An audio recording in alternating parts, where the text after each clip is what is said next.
Hey guys, again welcome back to my channel Himani physics tutorials. Guys इससे पहले हम class 12 की यूनिट्स के कुछ वीडियोस अपलोड कर चुके हैं। उनमें आपने देखा होगा कि हम लोग हमारा यूनिट कर रहे थे alternating current in electromagnetic induction, जिसमें हम कर रहे थे इलेक्ट्रोमैग्नेटिक इंडक्शन वाला पार्ट। उस पार्ट में हमारा इंट्रोडक्शन पार्ट हो गया था और दो एक्सपेरिमेंट्स हम लोग कर चुके थे फैराडे और हेनरी के।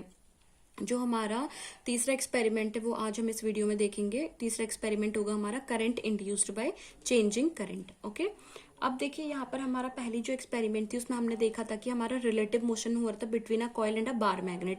यहाँ पे एक कॉइल थी हमारे पास और यहाँ पर एक बार मैग्नेट था। सिंपली जब हम बार मैग्नेट की मोशन कर रहे थे, इन दोनों के बीच में रिलेटिव मोशन हो रही थी। दैट मीन्स कि जब हम बार मैग्नेट को इसके पास ला रहे थे और इससे दूर ले जा रहे थे तो हम देख रहे थे कि जो हमारा ये गैल्वेनोमीटर है वो कुछ डिफ्लेक्शन शो कर रहा था। वैसे ही बार मैग्नेट को स्टेशनरी रख के अगर हमने ये वाला कॉइल को मूव किया था बार मैग्नेट के टूवर्ड और अवे, तो भी हमने देखा था कि हमारा इसमें गैल्वेनोमीटर में डिफ्लेक्शन आ रहा था। तो इससे हमें ये पता चल रहा था कि हमारी उस कॉइल में करंट इंड्यूस हो रही है। तो वो current induced by bar magnet था। ठीक है, और उसके बाद हमने जो दूसरा एक्सपेरिमेंट किया था उसमें हमने पढ़ा था कि जो हमारी कॉइल थी उसका सेटअप सेम था। दो कॉइल्स थी हमारे पास, सी एंड सी डैश, मतलब दो सेटअप थे हमारे पास। उसमें हम लोग कर रहे थे इस वाली को स्टेशनरी रख के और इस वाली जो कॉइल है सेटअप को हम लोग आगे पीछे मूव कर रहे थे। तो हम फिर से देख रहे थे वही चीज कि हमारा जो गैल्वेनोमीटर है इसमें हमारा डिफ्लेक्शन शो हो रहा था। एंड फिर से हमने अगर इसको स्टेशनरी रखा तो हम इसका और इसके बीच में रिलेटिव मोशन कर रहे थे, तो फिर से हमें वो देखा था कि हमारे इस गैल्वेनोमीटर में डिफ्लेक्शन शो हो रहा था। इससे हमें साफ पता चल रहा था कि हमारी कुछ करंट इंड्यूस हो रही है। बट जो पहला एक्सपेरिमेंट था वो था relative motion between coil and a bar magnet. ठीक है, जिसने हमारा इंड्यूस करंट को प्रोड्यूस किया था। और जो दूसरा एक्सपेरिमेंट था वो था relative motion between a coil and another current carrying coil. ठीक है, फिर से हमारा इंड्यूस्ड करंट प्रोड्यूस हो रही थी। बट इस सेटअप में भी आप देख सकते हैं कि हमारे पास फिर से दो कॉइल्स हैं। एक कॉइल ये वाली है और एक सी डैश कॉइल है। दो सेटअप है ऐसे ही जैसे सेकंड एक्सपेरिमेंट में थे। बट यहाँ पर हमें इनके बीच में कोई भी रिलेटिव मोशन नहीं करना है और देखना है कि हमारी करंट इंड्यूस होती है या नहीं। मतलब कि हमें इन दोनों को स्टेशनरी ही रखना है। इन दोनों में से किसी के बीच में भी रिलेटिव मोशन नहीं करानी है। दैट मीन्स नहीं करानी है। तो हम क्या करेंगे, जबकि हमने देखा कि हमारा जो एक्सपेरिमेंट था मतलब ये एब्सोल्यूट रिक्वायरमेंट नहीं है। इस एक्सपेरिमेंट के थ्रू हमें ये पता चलेगा कि रिलेटिव मोशन कराना किसी चार्ज को इंड्यूस करने के लिए एक एब्सोल्यूट तरीका नहीं है, एक एब्सोल्यूट रिक्वायरमेंट नहीं है। करंट जो है वो बिना रिलेटिव मोशन के भी प्रोड्यूस की जा सकती है, वो हम इस एक्सपेरिमेंट में देखेंगे। तो हमें इससे क्या पता चलेगा, ये जो हमारा फिगर है इसमें हम देख सकते हैं कि सी और सी डैश हमारे पास दो स्टेशनरी कॉइल है। ठीक है, जो कि कुछ डिस्टेंस है एक दूसरे के। और हमारा जो कॉइल सी है वो हमारा एक सेंसिटिव गैल्वेनोमीटर से कनेक्टेड है। एंड जो हमारी सी डैश है ये हमारी एक बैटरी से कनेक्टेड है। ये हमारी की है जो कि हमें करनी है, बटन है इन सेंस के हम कह सकते हैं की या बटन जो हमारे सेटअप में होते हैं वो है, और एक हमारा बैटरी से कनेक्टेड है।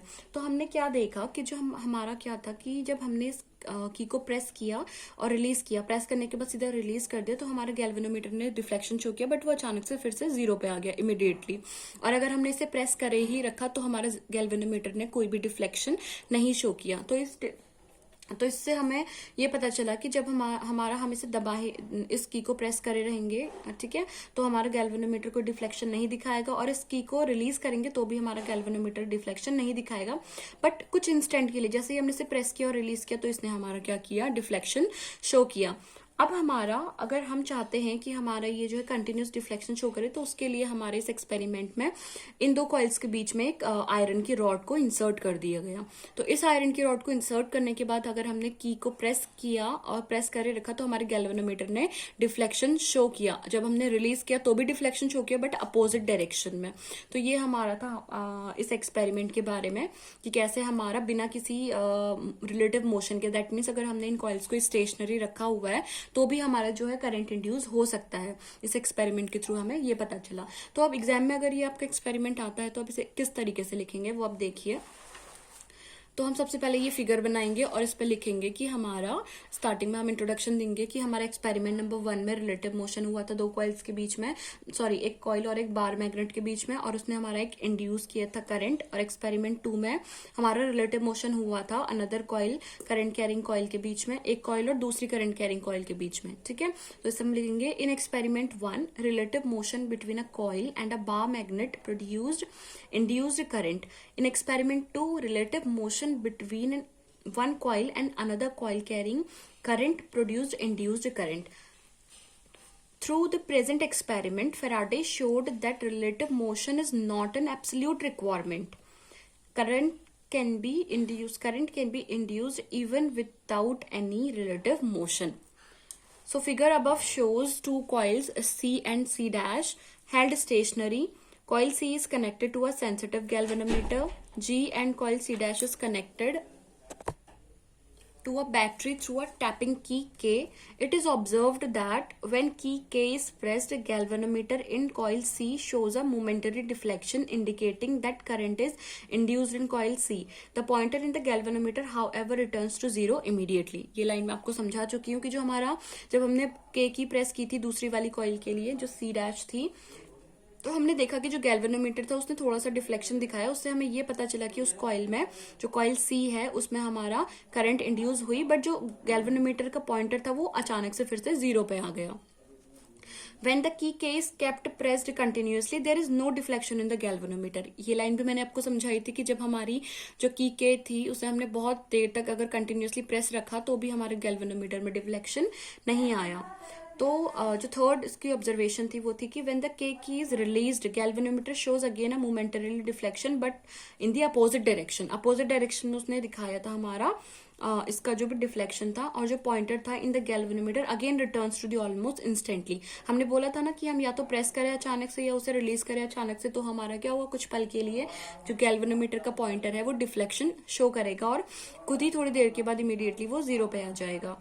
तो जो फोर्थ पॉइंट है इसका, गैल्वेनोमीटर डिफ्लेक्शन इंक्रीजेज ड्रामेटिकली जब हमने क्या किया, when an iron rod is inserted into the coils along their axis. उनकी एक्सिस के अलोंग अगर हमने कोई कॉइल रॉड इंड्यूस करी तो वो हमारा ड्रामेटिकली डिफ्लेक्शन इंक्रीज हुआ था। एंड द की के इज प्रेस्ड एंड रिलीज्ड। जो की के थी वो प्रेस और रिलीज दोनों हो रही थी। तो ये था हमारा एक्सपेरिमेंट नंबर 3 के बारे में थोड़ी कुछ बातें। अगर आपको कोई भी डाउट हो तो आप कमेंट सेक्शन में मुझसे पूछ सकते हैं। अगर आप लास्ट तक मेरी वीडियो में आ चुके हैं तो थैंक यू आपका बहुत सारा।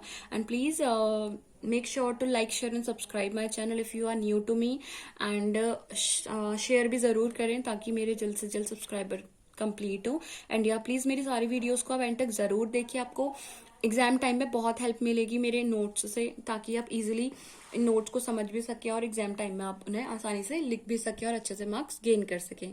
Thank you, bye bye, take care.